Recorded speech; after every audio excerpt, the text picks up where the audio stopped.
जय माता दी दोस्तों। माता रानी आप पे अपनी कृपा बनाए रखे। हनुमान जी को क्यों करना पड़ा था विवाह? जाने कौन है उनकी पत्नी जिनके साथ इस मंदिर में विराजमान है बजरंगबली। सनातन धर्म में भगवान हनुमान जी को संकटों से उबारने वाले देवता माना गया है। रामायण ग्रंथ के अनुसार हनुमान जी को वानर के मुख वाले अधिक बलिष्ठ पुरुष के रूप में दिखाया गया है। हनुमान जी ने जीवन में सदैव ब्रह्मचार्य धर्म का पालन किया था। कुछ पौराणिक शास्त्रों में हनुमान जी के विवाहित होने का जिक्र किया गया है, लेकिन फिर भी वे सदैव ब्रह्मचारी रहे हैं। तो चलिए जानते हैं कि हनुमान जी के विवाह की कहानी। हनुमान जी के परिवार के बारे में जब भी बात की जाती है तो उनके पिता केसरी और माता अंजनी के अलावा उनके पुत्र मकर ध्वज का नाम भी लिया जाता है। रामायण की कथा के अनुसार मकर ध्वज का जन्म हनुमान जी के पसीने से उस समय हुआ था जब वे नदी में स्नान कर रहे थे। हनुमान जी को पुत्र होने के बाद भी ब्रह्मचारी माना जाता है, क्योंकि मकर ध्वज का जन्म हनुमान जी के किसी स्त्री योग से नहीं हुआ था। पराशर संहिता में हनुमान जी के विवाह की एक कथा मिलती है। इस कथा के अनुसार कुछ विशेष परिस्थितियों में हनुमान जी को विवाह करना पड़ा था। हनुमान जी ने भगवान सूर्य को अपना गुरु बनाया था और उनसे शिक्षा ले रहे थे, लेकिन इस दौरान एक समस्या आ गई। वास्तव में सूर्य देव हनुमान जी को 9 में से केवल 5 तरह की विद्या ही सिखा पाए।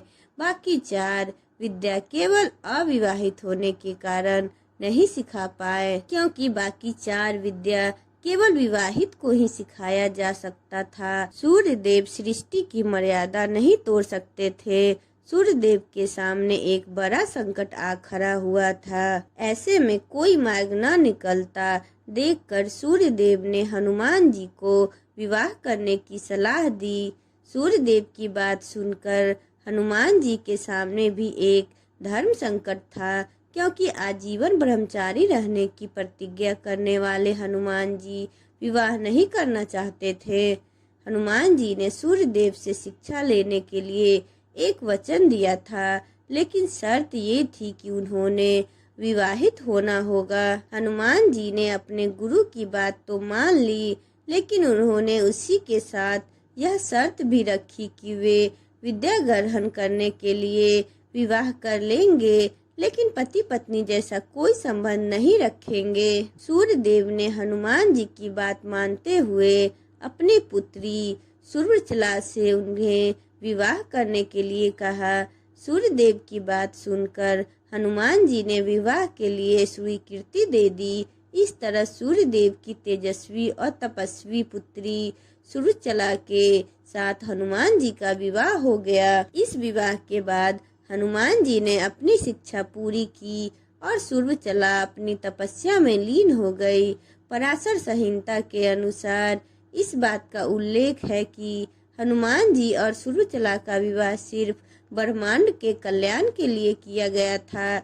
इससे हनुमान जी का ब्रह्मचार्य भी प्रभावित नहीं हुआ। हनुमान जी को चिरंजीवी होने का वरदान प्राप्त है, इसीलिए संपूर्ण विद्या प्राप्त करके उन्होंने कलयुग में भगवान कल्कि का साथ देने के लिए विवाह करना पड़ा था, क्योंकि विवाह बिना उन्हें सूर्य देव से संपूर्ण विद्या प्राप्त नहीं हो सकती थी। कलयुगी में धर्म की रक्षा के लिए हनुमान जी को संपूर्ण ज्ञान और विद्या की आवश्यकता थी। आपने हनुमान जी की कई प्राचीन मंदिर देखे होंगे। इन मंदिरों में हनुमान जी केवल या प्रभु श्री राम और लक्ष्मण और माता सीता के चरणों में बैठे हुए हैं, लेकिन तेलंगाना में एक ऐसा मंदिर है जहां पर हनुमान जी अपनी पत्नी के साथ विराजमान हैं। तेलंगाना के खम्मम जिले में एक अद्भुत मंदिर है जहां हनुमान जी अपने पत्नी के साथ विराजमान हैं। यह मंदिर अपनी तरह एकमात्र मंदिर बताया जाता है और यहाँ दूर दूर से श्रद्धालु आते हैं। मान्यता है कि यहाँ हनुमान जी और उनकी पत्नी के दर्शन करने से पति पत्नी के बीच से सभी कलेश दूर हो जाते हैं। अगर आपको मेरा वीडियो अच्छा लगा हो तो चैनल को लाइक एंड सब्सक्राइब करें एंड बेल आइकन को प्रेस करें।